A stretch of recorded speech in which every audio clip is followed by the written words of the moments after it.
کتاب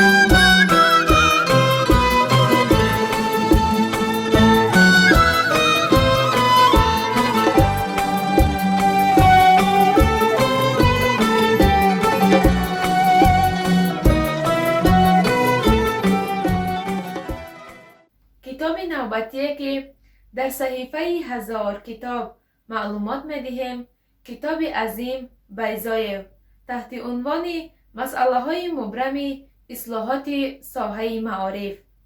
کتاب مسئله های مبرم اصلاحات ساحه معارف به افتخار 30 سالگی استقلالیت دولتی تاجیکستان همچون ارمغان آماده شده است. مونوگرافیای نام برده از طریق مؤسسه نشریوی معارف سال 2021 آماده شده در مطبعه جمعیتی دارای مسئولیتش محدود پاینده 5 روی چاپ آمده است. کتاب از 196 صحیفه یعنی 12 از 125 جزء چاپی عبارت است. صحیفه های درون کتاب یک رنگ بوده، مقابلش رنگه می باشد. کتاب با قرار اکادمیای تحصیلات تاجیکستان به چاپ توصیه شده است.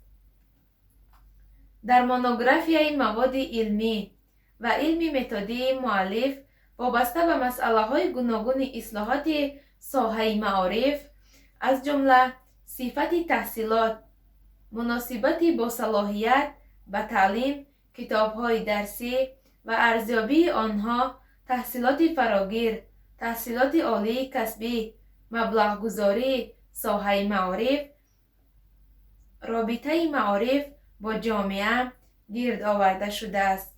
شناسایی بواسطه با نظام و تجربه تطبیق اصلاحات معارف در کشورهای گوناگون و تحلیل مقایسوی آن به اصلاحات ساحه معارف در جمهوری تاجیکستان و مؤلف امکان داده است که وابسته به سمت‌های گوناگون اصلاحات موفقیت، امکانیت و مانع‌ها را معین کرده راه‌های حل مشکلات را با در نظر داشت شرایط واقعی کشور پیشنهاد نماید و متخصصان، مسئولان ساحه اداره معارف و دایره وسیع خوانندگان توصیه می شود.